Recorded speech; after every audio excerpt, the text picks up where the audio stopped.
Chapter 1. The King's Promise. The bells of Orolith rang that morning, their echoes spilling over the rolling hills like liquid gold. From the highest tower of Castle Varin, banners fluttered in the cold spring wind, deep crimson trimmed with gold thread, bearing the sigil of the crowned stag. Below, the courtyard teemed with nobles, courtiers, and soldiers clad in polished armor, their ranks shining in the sunlight. It was a day meant for celebration, a day when kingdoms were to be bound not by bloodshed but by vows. Lady Evelina Maren of Varin stood before her mirror as her maids adjusted the final fold of her gown. The fabric shimmered like moonlight, a pale silver trimmed in white lace. Her dark auburn hair had been twisted into an intricate braid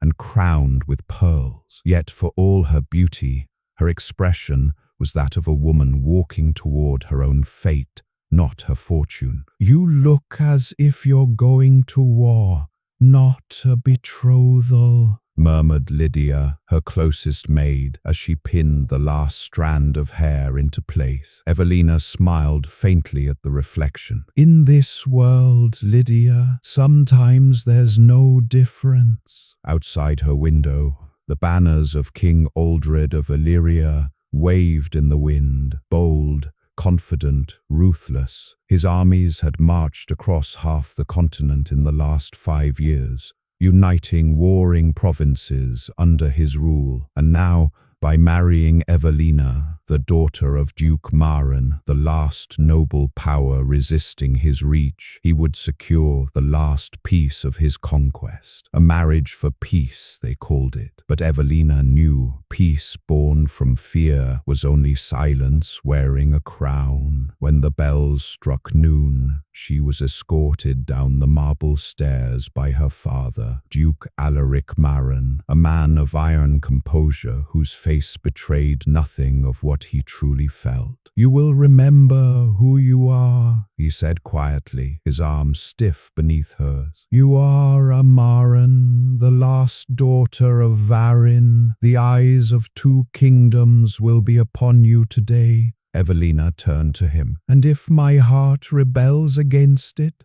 then your heart will learn obedience," he said. There was no cruelty in his voice, only exhaustion, the kind that comes from years of watching the world devour idealists. "This marriage will save lives, child. That is the only love worth keeping." She said nothing more. As they entered the great hall, hundreds of faces turned toward her, courtiers draped in silks, nobles weighed down with jewels, knights with swords that glimmered like mirrors. At the far end stood King Aldred, tall and regal, his dark hair bound in a ribbon of gold, his crown glinting under the light of the chandeliers. He was not an unhandsome man. In another life, she might even have admired the proud line of his jaw, the calm steadiness in his grey eyes, but there was a coldness beneath that composure, the same stillness one finds before a storm breaks. When their eyes met, he smiled, controlled, precise. "Lady Evelina," he greeted her, his voice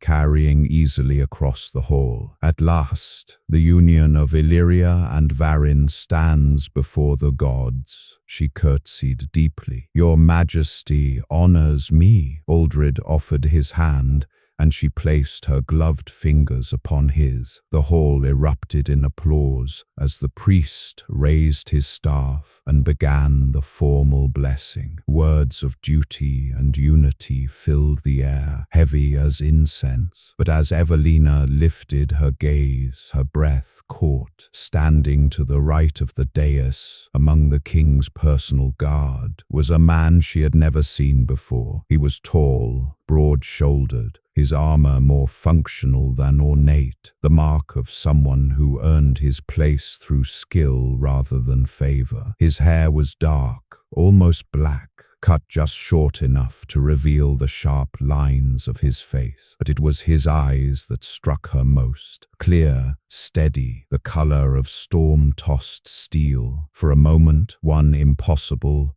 dangerous heartbeat. Those eyes met hers. He did not look away. She felt something shift within her chest, a strange, unwelcome warmth curling beneath her ribs. She tore her gaze away, but the sensation lingered like the echo of a whispered name she could not recall. When the ceremony ended, Aldred kissed her hand, his lips cool against her skin. "You will make a fine queen," he said softly, though there was something possessive in the way his eyes lingered on her. "And together we will bring peace." Peace. The word rang hollow in her ears. That evening, the feast began. Tables groaned under the weight of roasted meats, spiced wine, and golden loaves. Minstrels played soft melodies as laughter and toasts filled the hall. Evelina sat beside the king, smiling when she must, speaking when spoken to, but her gaze drifted often, too often, to the shadows near the great doors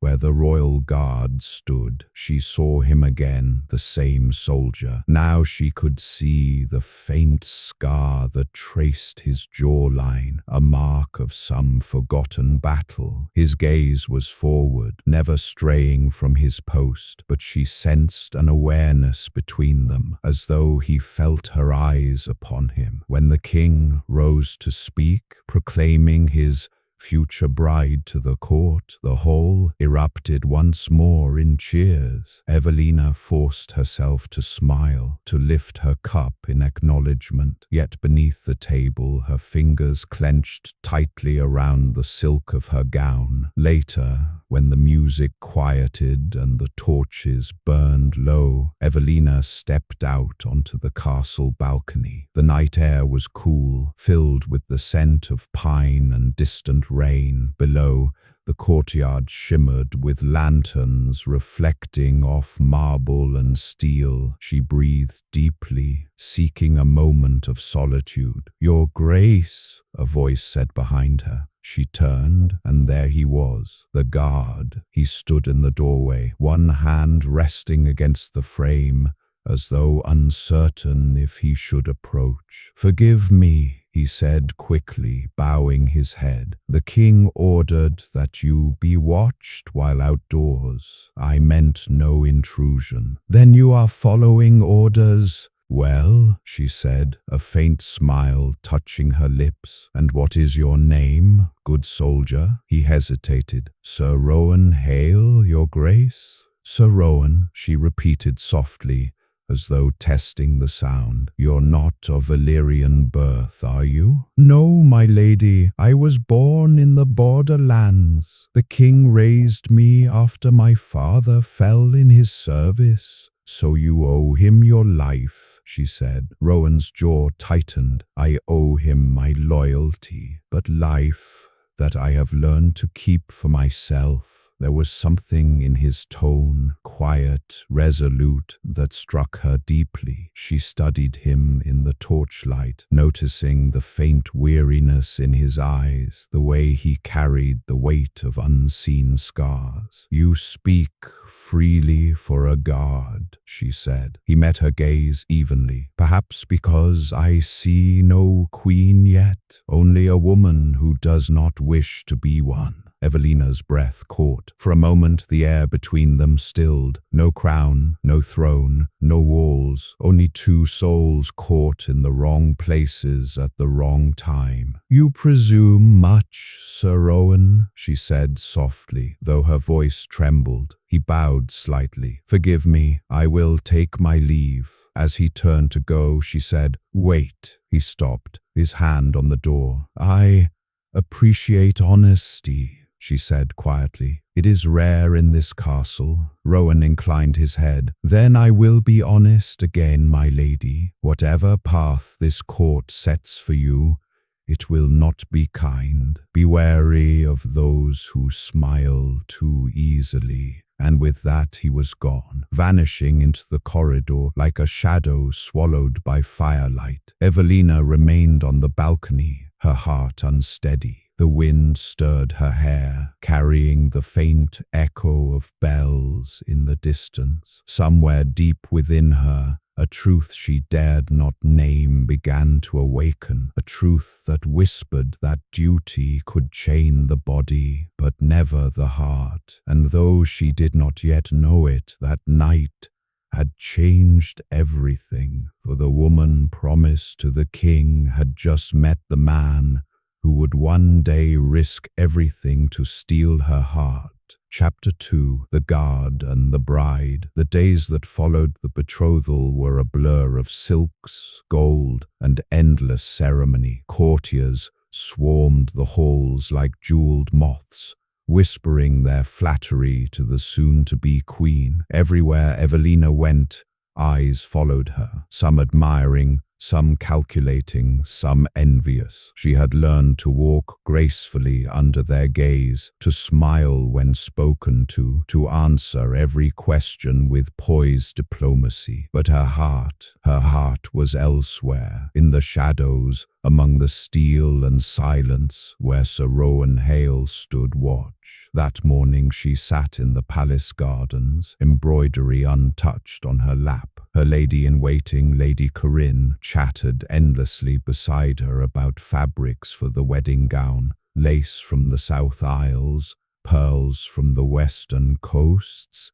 golden thread from Illyria's mines. His Majesty insists on the finest. Corinne sighed dramatically. Imagine, my lady, a gown woven with strands of actual gold. You will look divine. Evelina smiled politely. And heavy enough to crush me before I reach the altar? Corinne laughed, assuming it was jest. But Evelina's gaze wandered to the edge of the garden, where the king's guard stood stationed beneath the arched stone walls. Rowan was among them, his expression as unreadable as ever, eyes sweeping the horizon as though danger lurked in every leaf. She wondered, for the 100th time, what thoughts lived behind that disciplined calm. When their eyes met, fleeting, unintentional, she quickly looked away, yet her pulse had already betrayed her, quickening beneath her ribs like the wings of a trapped bird. Lady Evelina, came a deep voice later that day. She turned to see King Aldred himself striding toward her across the terrace, the train of his dark cloak brushing the stone. He offered his hand, smiling faintly. "May I steal a moment from your thoughts, or are they too precious to share with your betrothed?" She stood and curtsied. "Your Majesty could never be an interruption." He studied her closely, as if trying to decipher something in her eyes. "You are still not used to court life, I think. You watch, you listen,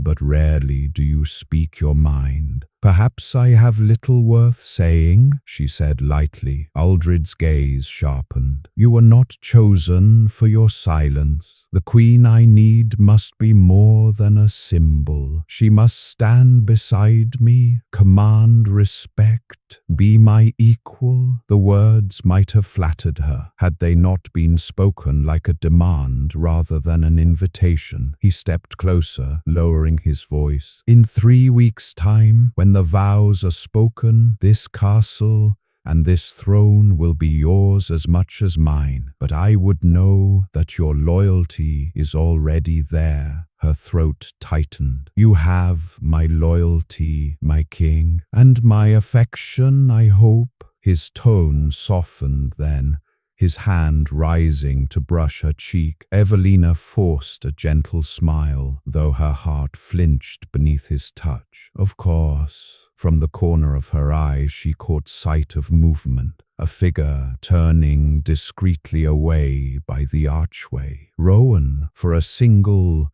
guilty moment, their gazes met before he disappeared down the corridor, and though she kept smiling for the king, the taste of that moment burned like a secret. That night, she could not sleep. The castle was quiet, save for the murmur of torches and the distant hum of waves crashing against the cliffs. She slipped from her chambers, drawn by restlessness, her bare feet silent on the cold stone floor. The moonlight spilled across the corridor like silver silk. She turned a corner and nearly collided with Rowan. He froze instantly, stepping back, his hand going to his sword by reflex before he recognized her. "My lady, forgive me. I didn't expect." "Nor I you," she said softly, though her pulse raced. "You move too quietly for comfort." "Habit," he replied. "The halls are never as empty as they seem." For a long moment, neither spoke. The flicker of torchlight painted the planes of his face, catching the faint scar at his temple. There was something raw and human in his presence. No pretense, no polished mask like those worn by courtiers. Evelina finally broke the silence. "Tell me, Sir Rowan, are you ever afraid?" He blinked, surprised. "Afraid, my lady?" "Yes. You have fought wars, faced blades and arrows. Does fear not follow you?" He hesitated, then said, "It follows all men, but I have learned not to let it lead me." "And what does lead you?" she asked. His gaze softened. "Honor, duty, and sometimes something I can't name." Her breath caught at the last words. "Something you can't name." Rowan's eyes met hers, unflinching. "Yes, the kind of thing that gets men killed." The air thickened between them, charged with something unspoken and dangerous. She could hear her own heart beat, quick and trembling. "You should return to your chambers, my lady," he said at last, his voice low, controlled. "If you were found wandering with a guard, tongues would do what swords cannot." She nodded, but made no move to go. "And if I said I trusted you more than most within these walls?" He exhaled slowly, the faintest tremor of emotion breaking through his discipline. "Then I would tell you that trust is a rare gift, and one I will not betray." Their eyes lingered on one another, too long, too deeply. Then Rowan bowed sharply and stepped aside, vanishing into the dark once more. Evelina stood there long after he was gone, her hands trembling at her sides. It was foolish, she told herself, dangerous, but her heart refused to obey reason. In the days that followed,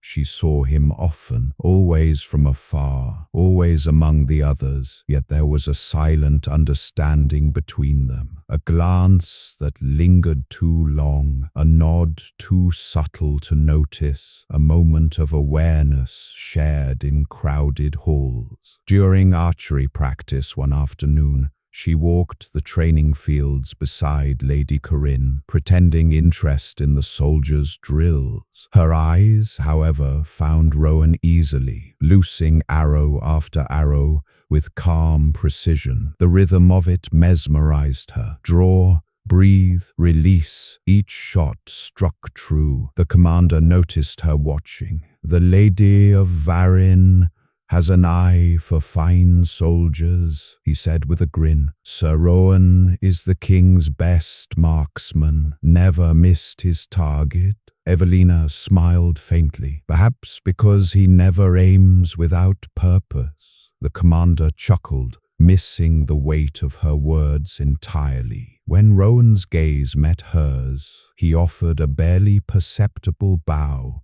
a soldier's salute, nothing improper. Yet the warmth that flooded her chest felt far from formal. As the days stretched toward the wedding, the pressure grew. Seamstresses, advisors, priests, all parading in and out of her chambers with questions, decisions, endless, demands, and through it all, she felt like a ghost wearing silk, trapped in a cage made of gold. One evening, while trying on the ceremonial gown, she caught her reflection in the mirror and did not recognize herself. The heavy crown of pearls, the gilded bodice, the layers of fabric that made breathing a labor. She whispered to her reflection, "Is this what peace costs?" A knock at the door startled her. Lydia entered, pale and uneasy. "My lady," she whispered, glancing around nervously. "There's someone waiting in the west corridor. He said you'd understand."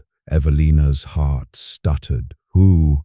"Sir Rowan." The corridor was dim and empty when she reached it, her cloak drawn tight around her shoulders. Rowan stood near a window, moonlight tracing his armor. "My lady," he said quietly, bowing, "forgive the summons. I wouldn't have asked if it weren't urgent." She stepped closer, her voice low. "What is it?" He glanced around to be certain they were alone. "There's unrest in the capital, whispers of rebellion, nobles who resent the marriage, soldiers who question the king's alliances. I was ordered to keep watch, but I thought you should know. If trouble comes, you must have someone you trust." "And that someone is you?" she asked softly. He met her eyes. "If you'll allow it." For a heartbeat, the world seemed to still. Evelina could hear only the sound of rain beginning to fall outside,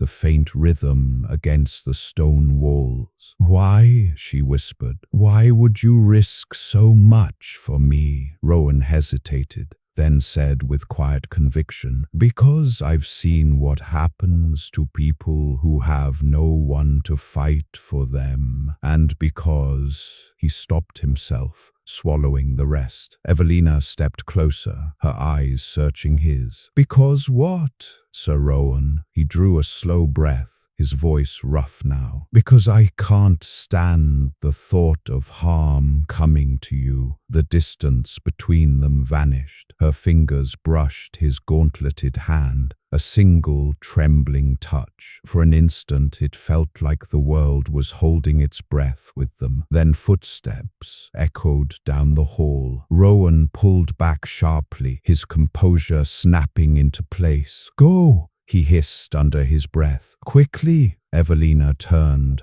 her heart hammering as the footsteps grew louder, guards making their rounds. She slipped into the shadows of a side passage, unseen, her pulse wild. When she reached her chamber and closed the door, she leaned against it, trembling. For the first time in her life, she was truly afraid, not of the king, not of her fate, but of the depth of what she felt for a man she could never have. Chapter 3. Whispers in the Hall. The castle of Varin had always been a place of ceremony, but in the weeks that followed, it became a nest of whispers. Servants paused their chatter when Evelina entered a room. Courtiers exchanged glances behind folded fans. Even the king's advisors spoke in hushed tones. Something in the air had shifted, subtle but unmistakable, like the scent of rain before a storm. Evelina could feel it. The gaze of the court clung to her wherever she went. The wedding was less than a fortnight away. Tapestries depicting Illyria's victories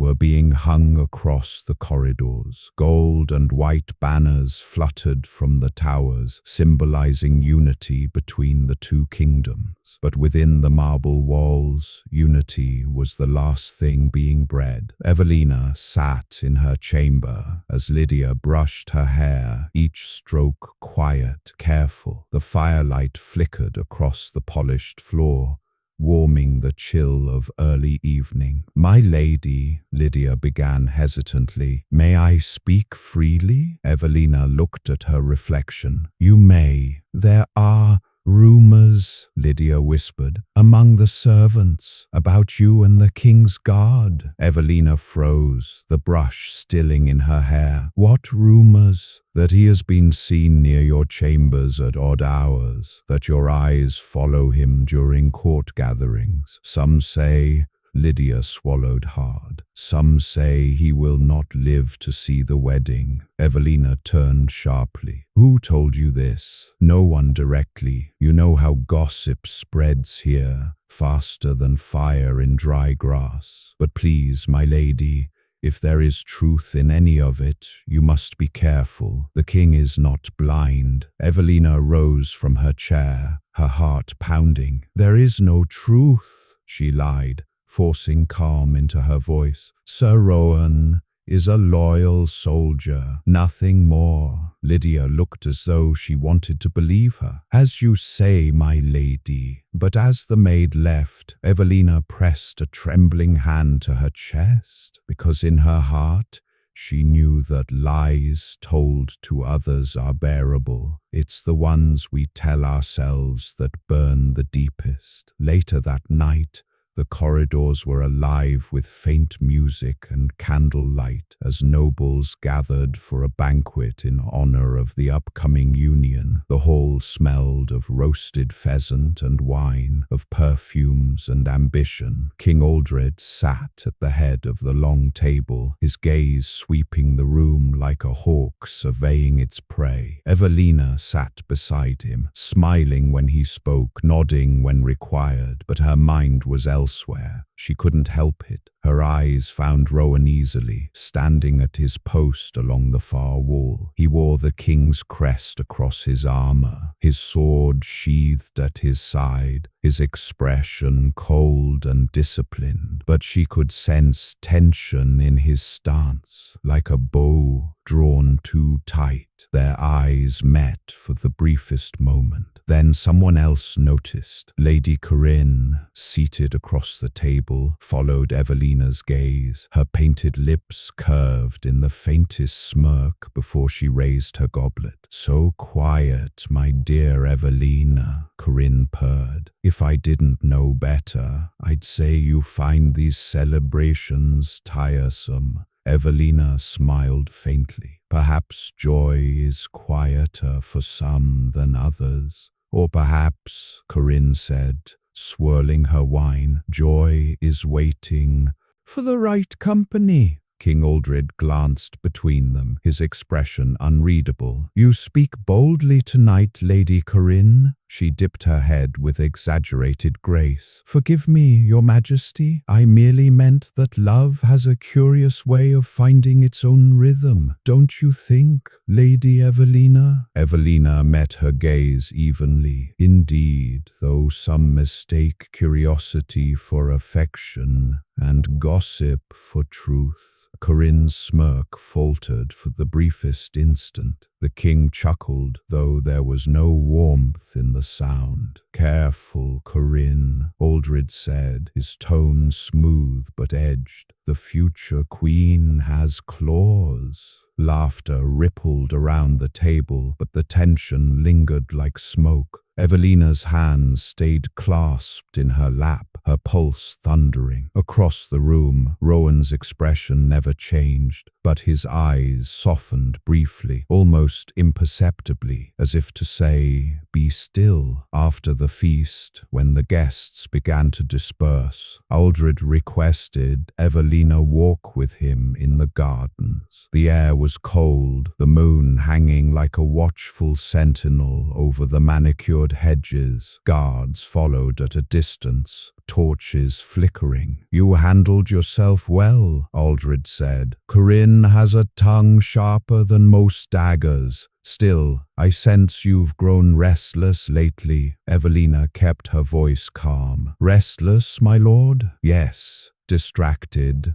His tone was casual, but there was iron beneath it. A bride-to-be should glow with joy, not look as if she's marching toward execution. She smiled faintly. Perhaps I simply fear failing to be the queen you deserve. Aldred stopped walking. He turned to face her, his gaze steady and cold. What I deserve is honesty, Evelina. I hear things, whispers about your behavior. I trust they are nonsense, but you will tell me if they are not. Her throat tightened. I don't know what you mean. He stepped closer, his hand gripping her chin lightly but firmly. You are clever, but not invisible.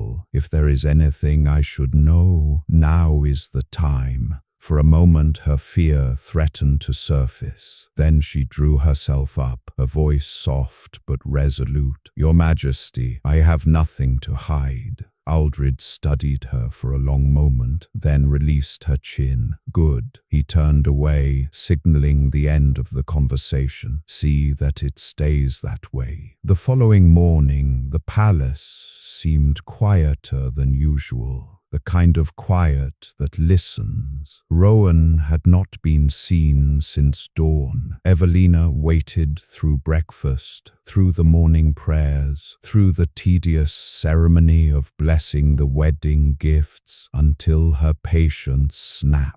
She made her way to the training yard under the guise of fresh air. When she found him at last, he was alone, sharpening his blade at the far end of the field. The rhythm of steel against wet stone was steady, methodical. You shouldn't be here, he said without looking up. I had to see you, she whispered. He sighed, setting the sword aside. The walls have ears, my lady, and eyes, too many of them. I know, she said, stepping closer. They're already whispering about us. Rowan's head jerked up. Who told you that? Lydia. She heard servants speaking, and Corinne hinted as much before the king last night. He swore under his breath. Then it's worse than I thought. Evelina's voice trembled. He questioned me, Rowan. About you, I swore there was nothing. He rose to his feet, his expression tight with anger and worry. You should never have to lie for me. What choice did I have? She said,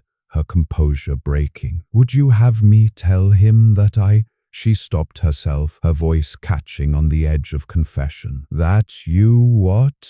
Rowan asked quietly. Evelina looked up at him, eyes bright with unshed tears. That I think of you more than I should. That I feel safer when you're near than when I sit beside the man I'm to marry. That every time you look at me, I forget the world expects me to be someone else. Rowan closed his eyes briefly, as if bracing against a blow. My lady. Say it, she whispered. Say that you feel nothing, and I'll stop this madness now. He stared at her, every muscle in his body taut. The struggle was plain in his face, between honor and desire, loyalty and longing. Then finally his voice came low and rough. I have tried not to feel it. Gods know I have. But when I see you, the rest of the world fades, and that terrifies me. The silence that followed was alive with everything they couldn't say. He reached for her hand,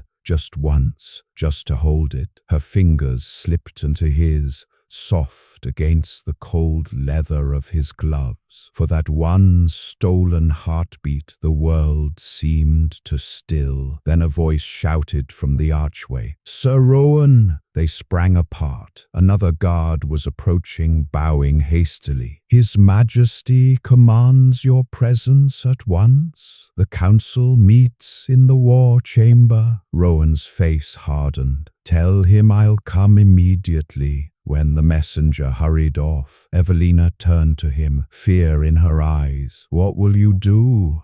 What I must, he said. I'll serve. I'll obey. and I'll pray the king hasn't yet decided what to do with his suspicions." He glanced once more at her, his voice barely a whisper. "Whatever happens, don't seek me out again. It's too dangerous now." And before she could answer, he was gone. That night, Evelina sat alone by her window as a storm broke over the sea. Thunder rolled across the cliffs, and lightning split the sky, illuminating the banners that bore the crowned stag. She pressed her hand against the cold glass, whispering into the darkness, "Please, let him be safe." But even as she said it, she felt the first true tremor of dread, that love, once awakened, does not sleep quietly. And somewhere deep within the castle, the whispers grew louder. Chapter 4. The Garden of Secrets. The storm passed by dawn, leaving the castle steeped in mist. Dew clung to every branch and blade of grass, shimmering in the pale morning light. Yet the air inside Castle Varin remained heavy, as if the clouds had taken residence in its halls. For 3 days, Evelina heard nothing of Rowan. He did not appear at the gates, in the courtyard, or among the guards who trailed her steps like shadows. When she asked after him, she was told he had been reassigned to the king's personal watch. Her chest ached with both relief and fear. The closer he was to Aldred, the greater the risk. That afternoon, King Aldred summoned her to the council chamber. Maps covered the great oak table, dotted with pins and small wooden figurines marking cities and strongholds. Around him stood his advisors, all draped in the colors of Illyria, gold and black. "Evelina," Aldred said warmly as she entered, "we were discussing the final preparations for the wedding. I thought you might wish to hear what your new life will look like." She smiled politely. "Your Majesty is kind." He gestured for her to sit beside him. "You will be crowned in Illyria's capital, Valmere, before the High Temple. After that, we will begin our progress through the provinces, showing the people that our union is one of strength. A queen's presence soothes unrest." Evelina's gaze drifted over the table and stopped when she saw Rowan standing behind Aldred's chair, silent and still as stone. He looked different, tired, sharper somehow, his armor gleaming under torchlight. Their eyes met for a fleeting second before he turned away. Aldred's voice cut through her thoughts. "You will learn quickly that a throne is not built on love, but on obedience. Love can falter, obedience endures." Her hands tightened in her lap. "And if obedience demands that one's heart be silenced?" The room went still. A few advisors exchanged uneasy glances. Aldred's mouth curved slightly, though his eyes stayed cold. "Then one learns silence." He rose from his chair, brushing a hand across her shoulder as he passed. "Come, my love. The ceremony awaits us soon. There is no room for doubt in a queen." As he left, Rowan's gaze flickered toward her again, a look heavy with meaning, a warning, or perhaps an apology. She rose, curtsied, and followed the king from the room, her pulse thrumming like distant drums. Her heart might have been silent, but it had not learned obedience, not yet. That night, unable to bear the weight of her own thoughts, Evelina wandered into the castle gardens. The air was cool, fragrant with the scent of roses and damp earth. The moon cast silver shadows across the marble paths, and the fountain in the center murmured softly to itself. Here, beneath the stars, she could almost forget the chains of duty. She walked among the hedges until she reached the secluded grove near the western wall, a place few visited after. Dark, There, a voice spoke quietly from the shadows. "My lady," she turned sharply. "Rowan," he stepped forward into the moonlight, his expression grave. "You shouldn't be out here alone." "Nor should you," she replied, though her tone lacked conviction. "If the king discovers, he's in council with the war advisors. He won't miss me for an hour." He hesitated. "I had to see you." Her heart stuttered. "You risk much by being here." "I've risked more for less," he said softly. For a long moment, neither moved. The sound of the fountain filled the silence. Evelina stepped closer, her voice trembling. "When I didn't see you for days, I feared that I'd been punished." His mouth curved faintly. "No, not yet." She searched his face, the faint bruise near his jaw, the exhaustion in his eyes. "What have they done to you?" "Nothing I can't endure," he said, "but they suspect me of divided loyalties. Someone has been whispering into the king's ear." "Lady Corinne," Evelina said at once. "She watches everything. Her envy poisons the air." "She is not the only one," Rowan said. "There are others, men who would rather see the king doubt his own than lose control of his court." Evelina's voice dropped. "Then you must leave tonight before they find cause to destroy you." He shook his head. "If I leave, they'll come for you next. The rumors will become truth in their eyes. I won't have that." "Then what will you do?" she whispered. "Wait until they hang you for breathing in my direction." He smiled, sad and weary. "If that's the price, I'll pay it." Something broke inside her then, the fragile restraint she'd clung to for weeks. She stepped forward, her hand trembling as she reached for his. "Don't say that." His fingers brushed hers, hesitant at first, then firm. The warmth of his skin sent shivers down her spine. "I can't let you destroy yourself," she said. "Not for me." He lifted her hand to his lips, pressing a gentle kiss against her knuckles. "Then let me destroy myself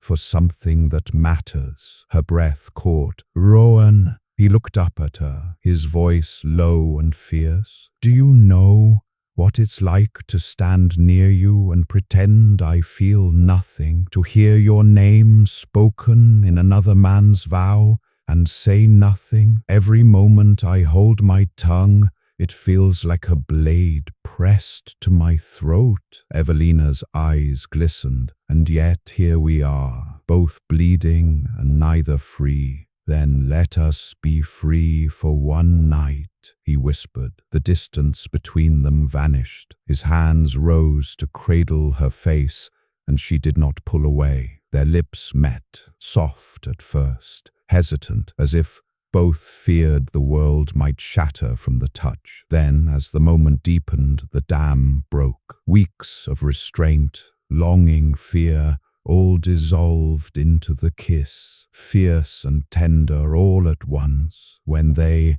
finally drew apart, Evelina's tears glimmered in the moonlight. "What have we done?" "What we were always meant to," he said quietly. A sudden sound, a rustle, a faint gasp, shattered the moment. Rowan spun, drawing his dagger, but whoever had been there was gone, footsteps retreating fast into the shadows. Evelina's heart stopped. "Someone saw us," Rowan cursed under his breath. "Go back to your chambers now." She clutched his arm. "What will you do?" "Find out who it was," he said grimly, "and pray it's not too late." He vanished into the darkness, silent as the wind. Evelina stood there for a long, trembling moment before fleeing toward the castle, her heart pounding louder than her footsteps. By dawn, the whispers had begun again, sharper this time, more poisonous. Servants scurried past her without meeting her gaze. Courtiers murmured behind fans, and when Evelina entered the great hall for the morning meal, every conversation stopped. King Aldred sat at the far end of the table, his eyes cold as winter. "Come," he said, his tone deceptively calm. "Sit beside me, my love." She obeyed, though her hands trembled. He poured her a cup of wine himself, his movements slow, deliberate. "Strange thing," he said lightly. "I'm told one of my guards was seen wandering the gardens at night, alone. Yet when I asked his captain, he claimed no such orders were given." Her throat went dry. "Perhaps he sought quiet, my lord. Soldiers often do." "Indeed," he studied her, "and perhaps the Lady of Varin enjoys moonlight as well. A pity the garden has so many witnesses." Her cup slipped slightly, spilling red wine across the white tablecloth. The color spread like blood. Aldred's smile was thin. "Careful, my love. Some stains never fade." He rose, his voice echoing through the hall. "Summon Sir Rowan Hale to the throne chamber at noon. There are matters to discuss." Evelina's breath caught. "Your Majesty?" He turned to her, his expression devoid of warmth. "Attend as well, my queen-to-be. You should see how loyalty is measured in my court." And then he was gone. Evelina sat frozen, her heart shattering in her chest. For the first time, she understood that love was not the only fire that could consume a life. Jealousy could burn far brighter. Chapter 5. Betrayal at Dawn. The castle bell tolled noon, each strike heavy as a death knell. In the throne chamber, the court gathered, nobles in silks, guards in gleaming armor, servants whispering in the shadows. The great hall of Castle Varin had never felt so cold. At the far end, beneath the high windows and the blood-red banners of Illyria, King Aldred sat upon his throne. His crown caught the light like fire. His face was carved in marble, calm, regal, and merciless. Beside him stood Lady Corinne, eyes bright with anticipation, a cruel smile curling at her lips. She had been waiting for this, and before the throne, kneeling on one knee, was Rowan Hale, unarmored, but unbroken. His wrists were bound in iron. Evelina stood near the dais, pale and trembling, her hands clasped tightly together. The murmurs of the court buzzed like wasps in her ears. "Sir Rowan Hale," the king began, his voice smooth as silk, "you stand accused of betrayal, of consorting with my betrothed in secret, and of conspiring to dishonor this throne. How do you answer?" Rowan lifted his head. His voice was steady, deep, resonant. "I have served your Majesty with loyalty since the first day I drew my sword under your banner. I have shed blood for your kingdom, and I would do so again. But I will not answer to lies whispered by cowards." A flicker of anger crossed Aldred's face, quickly masked by a smile. "So you deny meeting the Lady Evelina in the royal gardens last night?" "I do not deny that I was there," Rowan said, "but there was no treachery in my steps. I sought to warn her." A ripple went through the chamber. "Warn her?" Aldred repeated softly. "Of what?" "Of plots within your court, your Majesty. There are those who seek to use her name to sow division, to destroy what peace this marriage was meant to bring." "Peace," Aldred said, rising to his feet, "and yet you meet my bride in the dark, alone?" His gaze cut toward Evelina, sharp as a blade. "Tell me, my love, is this true?" Every eye turned to her. The silence was suffocating. She tried to speak, but her voice trembled. "Your Majesty, Sir Rowan only Answer me, Aldred's voice thundered through the hall. Were you in the gardens last night with this man? Rowan's eyes met hers, calm, steady, pleading for silence. Evelina's throat burned. Yes, she whispered. I was. The court gasped, as though struck. Corinne's smile widened, venom gleaming in her eyes. Aldred descended the steps of the dais, slowly, deliberately, his boots echoing on the marble. He circled Evelina, his voice low. And what, pray, were you doing there? I sought counsel, she said, her voice barely audible. Sir Rowan has ever been an honorable man. Honor, Aldred hissed. You speak of honor while you shame me before my court? He turned on Rowan. You, who I raised from nothing, who I trusted with my life, you dare steal what is mine? Rowan's jaw tightened. She is not yours to steal. The words fell like a blade drawn in silence. Aldred's face went white, then red. For a heartbeat, no one breathed. Then the king struck, backhanding Rowan across the face. The sound cracked like thunder. Enough! He roared. Guards, take him to the dungeons. Let him rot until I decide his fate. Two soldiers seized Rowan by the arms. He did not resist. His eyes never left Evelina's, and in them she saw neither fear nor regret, only love, fierce, unyielding love. As they dragged him away, she tried to step forward, but Corinne's hand gripped her arm like iron. Don't, the lady whispered, smiling sweetly. The king might begin to suspect your loyalty as well. Evelina tore free, but it was too late. The doors closed behind Rowan, and the sound of the bolt sliding into place echoed through her soul. That night, the castle seemed to sleep.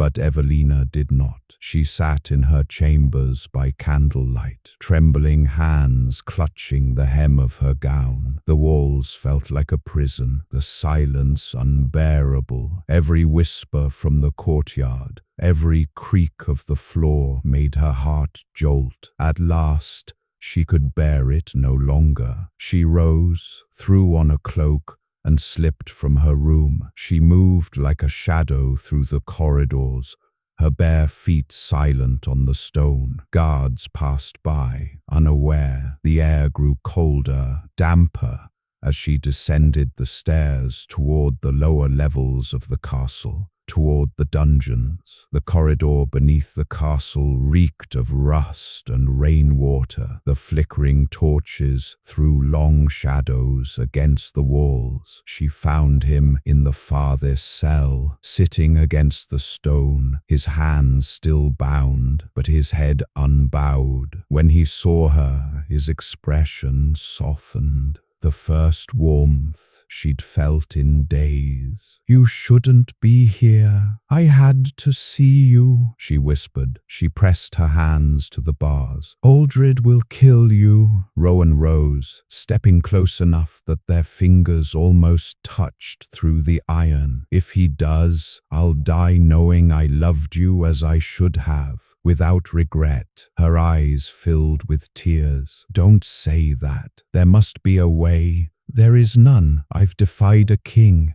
Then I'll defy him too. He shook his head, smiling faintly. He will not forgive that, and I could not bear to see you suffer for me. Evelina's voice broke. You don't get to decide what I can bear. He fell silent, eyes searching hers. For a moment the world shrank to that small cell, that thin space between them where love and ruin met. Then he said quietly, if you would save me, there is only one way. What way? Run tonight before he binds you to him before the altar. Leave the castle. Find the northern border. There are people there who still honor their word. I will find you. She shook her head fiercely. No, I won't leave you here. Before he could answer, the sound of boots echoed down the corridor. Evelina drew back just as a torch appeared at the far end. She pulled her cloak around her and melted into the shadows. The guard passed, yawning, and moved on. When she looked back at Rowan, his eyes were filled with sorrow and something like pride. "Go," he whispered, "while you can." She turned and fled up the stairs, tears burning her cheeks. The following dawn, the castle awoke to chaos. The king's fury had grown overnight. Rumors spread that he meant to have Rowan executed by sundown to make an example of false love and treachery. Evelina knew what she had to do. As the first light crept across the courtyard, she donned a servant's cloak and slipped toward the stables. Her heart hammered as she passed the guards, nodding mutely when they greeted her. Inside the stable, she found a young stable hand,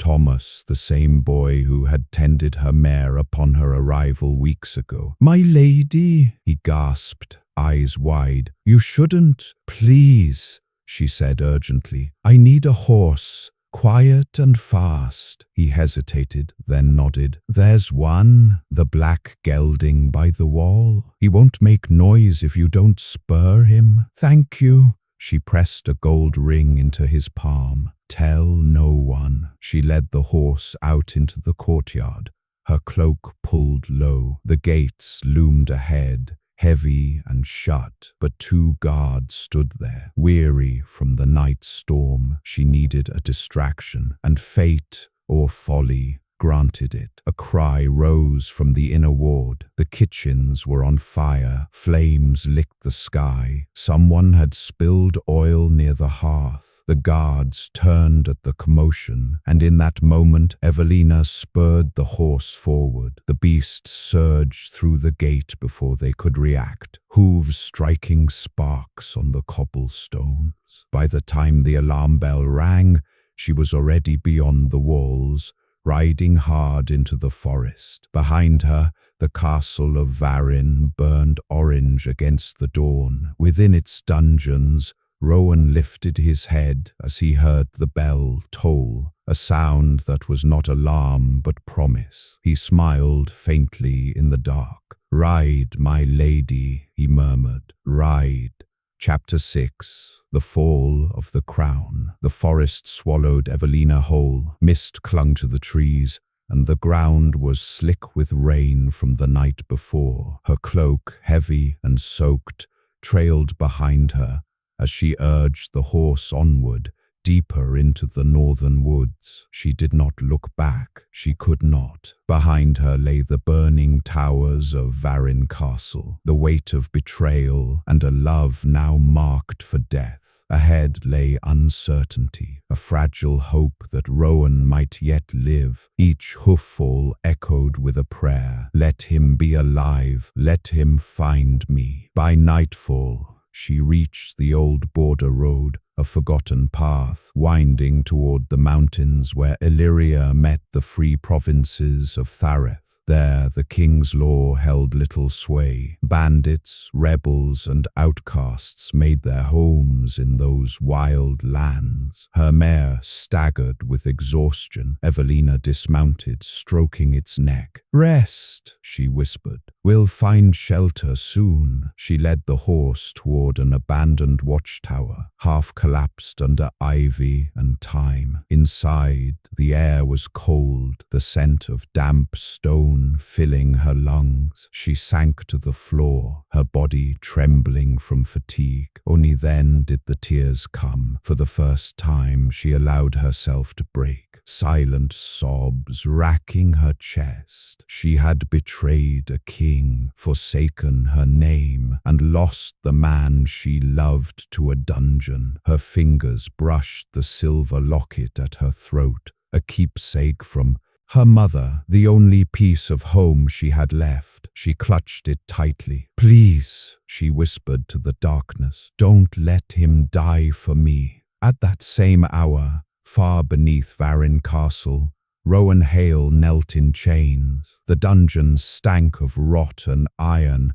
and the air was thick with damp cold. His wrists bled from the shackles, but his spirit did not break. He listened, every distant sound, every echo through the stone corridors, waiting for a chance. Then, sometime before dawn, it came, a scuffle in the corridor, the sound of a body hitting the floor, a key turning in the lock. The door creaked open, and a hooded figure stepped inside. "Sir Rowan," he tensed. "Who are you?" The figure lowered her hood. "Lady Corinne." His eyes narrowed. "Come to gloat." Her lips curved. "To bargain." Rowan's voice was low, dangerous. "Say your piece." "The king has gone mad with jealousy," she said, stepping closer. "He will not rest until you are dead, and until the Lady Evelina is paraded before the court as proof of his triumph. You are not his only enemy, Sir Rowan. Many have tired of his tyranny." Rowan studied her warily. "Why tell me this?" "Because I have much to lose if the king's wrath consumes everyone around him," she said. "He believes he can rule through fear, but there are those who would rather die than kneel again. They will rise before the week's end. If you live long enough to reach them, perhaps you can help bring him down." "And what do you gain?" "Freedom," she said simply, "and perhaps forgiveness." He didn't trust her, not fully, but he had no choice. "Then open the cell." She stepped closer, unlocking his chains. "There is a passage through the catacombs beneath the chapel. It leads into the forest. Take it and run. The guards will be distracted soon enough." As he passed her, she said quietly, "If you find her,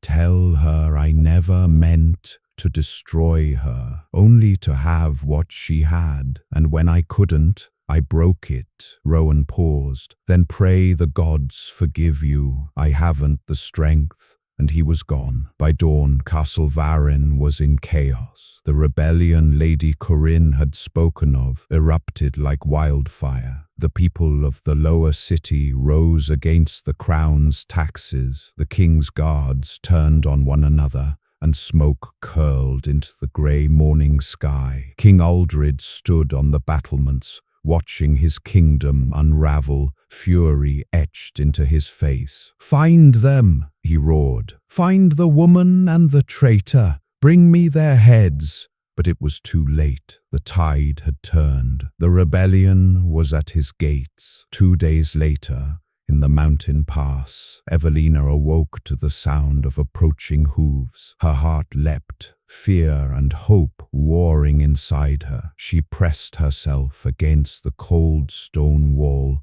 clutching a dagger she'd taken from the stable. Then she heard the voice. "Evelina." She froze. The dagger slipped from her hand. "Rowan?" He appeared through the mist. Weary, scarred, and alive. For a heartbeat, she thought she was dreaming. Then he was beside her, pulling her into his arms, and the world righted itself at last. "Rowan," she breathed against his chest. "How?" "I escaped through the catacombs," he said. "There was help from within. Corinne," he hesitated. "She turned against the king, bought me enough time to find you." Evelina shook her head in disbelief. "Then it's true, the kingdom's falling." "Yes," he said, "and Aldred will not rest until he has us both." She looked up at him, eyes fierce. "Then we run. Together." He smiled faintly. "You've changed, my lady. I was never meant to be a queen," she said, "but I will be free." They rode north through the mountain valleys, their path lit by the flicker of burning villages behind them. The rebellion had spread, the king's banners torn down,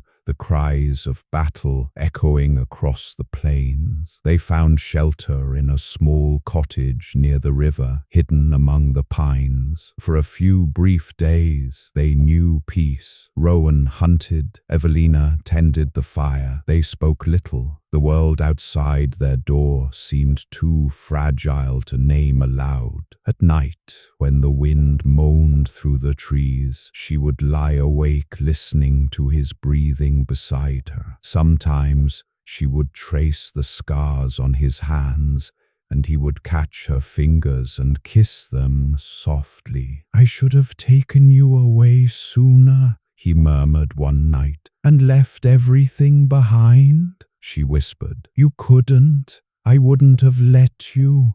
Now we've both paid the price." She looked into his eyes. "Then let it be worth it." He kissed her, slow and aching, and the world outside ceased to exist. But peace cannot last when the crown still breathes. On the 5th day, a messenger arrived, bleeding, half-conscious, bearing the sigil of the rebels. Rowan carried him inside. The man's words were faint but urgent. "The king is marching north. He's burning everything. He means to crush the rebellion and take the lady back, alive." Evelina's blood ran cold. "He knows I'm alive. He means to make an example," the man gasped. "He sent riders ahead of him." Before Rowan could question further, the man died. Rowan looked to Evelina. "We can't stay here." She nodded. "Then we go where he can't follow." "Where is that?" Her eyes hardened. "To the rebels' stronghold in Thareth. If the king wants war, then we'll give him one." They rode through the night, the sound of hooves echoing against stone and wind. The mountains rose before them like blackened giants, and behind them the fires of Illyria's wrath glowed on the horizon. At dawn, as they crossed the border pass, horns sounded in the distance. The king's soldiers had found their trail. Rowan turned in the saddle. "Go, ride ahead.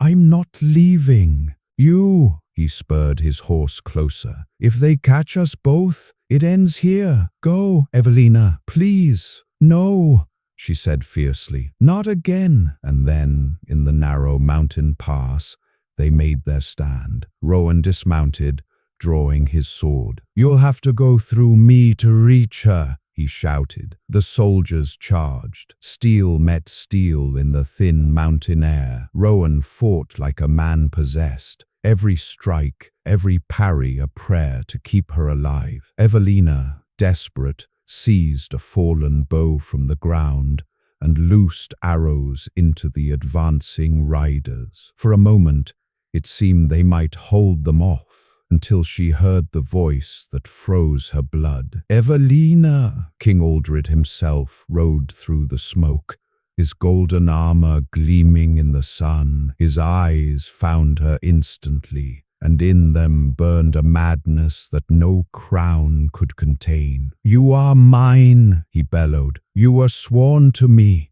"Never," she cried. He raised his sword to strike Rowan down, but Evelina stepped between them. "If you want blood," she said, voice trembling, "take mine." Aldred hesitated, just long enough. Rowan's blade flashed, deflecting the king's strike. They clashed, steel screaming against steel, until at last Rowan's sword found its mark. Aldred fell to his knees, disbelief etched on his face. "You think love makes you strong," he gasped, blood on his lips. "But it only destroys." Rowan lowered his blade. "Then let it destroy every tyrant like you." The king collapsed, his crown rolling into the dirt. The soldiers hesitated, then fled. The mountain was silent again, save for the whisper of wind. Evelina dropped to her knees beside Rowan. "It's over," she breathed. He took her hand,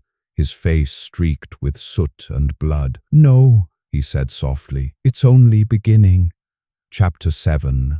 The Queen of Ashes. The sun rose red over the mountains, bleeding across the sky like the end of a world. Smoke curled from the valley below, the remnants of battle, the ashes of a kingdom's pride. Where banners of gold and black once flew, only tattered cloth now clung to splintered pikes. The king of Illyria was dead, his armies broken, his name destined to fade into whispered curses. And in the cold wind that swept through the pass, Evelina stood beside Rowan, both of them weary, scarred, and utterly changed. They buried Aldred's body at the base of the mountain, not out of mercy but necessity. No crown, no ceremony, only the silence of stone and snow. When it was done, Rowan sheathed his sword and looked toward the horizon, where the morning light touched the peaks. "It's over," he said quietly. Evelina shook her head. "No, for Illyria perhaps, but for us," her voice faltered, "there will be no peace. The court will name us murderers. The nobles will cry for vengeance." He stepped closer, brushing a strand of hair from her face. "Then we'll go where crowns hold no power." She smiled faintly. "You make it sound simple. Nothing about you has ever been simple." For the first time in weeks, she laughed, soft and fragile, like spring breaking through frost. But her laughter died when she looked at him more closely. Beneath the torn armor and dust, a crimson stain spread across his side. "Rowan," she reached for him, her hands trembling. "You're hurt." "It's nothing," he said, too quickly, too softly. "Don't you dare," she whispered. "Don't you dare lie to me now." He tried to smile, but his knees gave way. She caught him as he sank to the ground, pressing her hands against the wound. "Stay with me," she begged. "Please." He grimaced, his breath shallow. "It seems even freedom asks a price." Tears blurred her vision. "No, I won't lose you now. Not after everything." He lifted a blood-stained hand, brushing it gently along her cheek. "You won't. Not really. You gave me a life worth dying for." "Don't," her voice broke. "Don't you say goodbye." But he was smiling, eyes full of peace. "You were never meant to be a queen, Evelina. You were meant to be free. Promise me you'll keep running. Promise me you'll live." "I promise," she whispered. He leaned forward, his forehead against hers, and she felt his breath against her lips one last time. "That's all I needed." And then his hand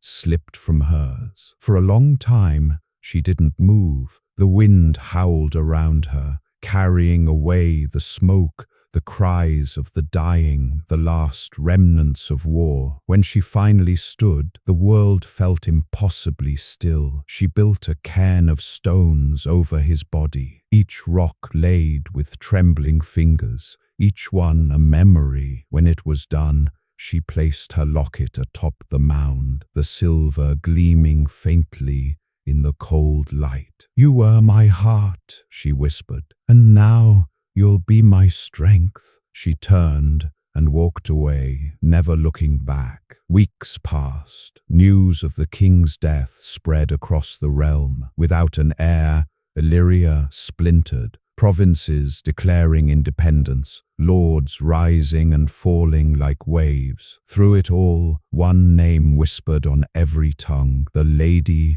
who defied the crown. Some said she'd fled across the sea. Others claimed she led the rebel banners in Thareth, wearing no crown but the loyalty of free men. But those who had seen her, cloaked in grey, her eyes like dawn after storm, called her something else. In a small village near the border, a child once asked the healer who lived in the old stone cottage by the river, "Is it true you were once a princess?" The woman smiled faintly, stirring the fire. "No, little one, I was something far worse. A promise that should never have been made. And what happened to the man you loved? The child asked. Her gaze drifted to the window where the mountains stood distant and eternal. He's still there, she said softly, in every breath of wind that touches those peaks. In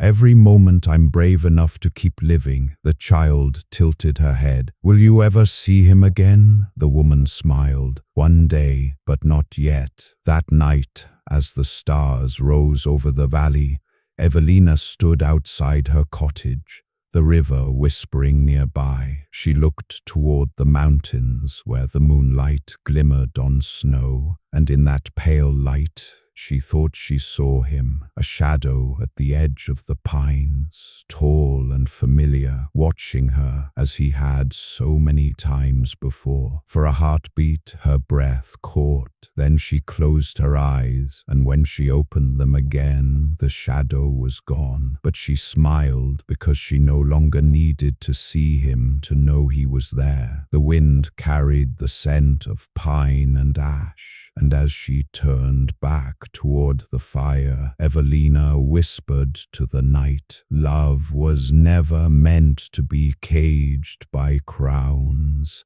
It was meant to burn and to set us free."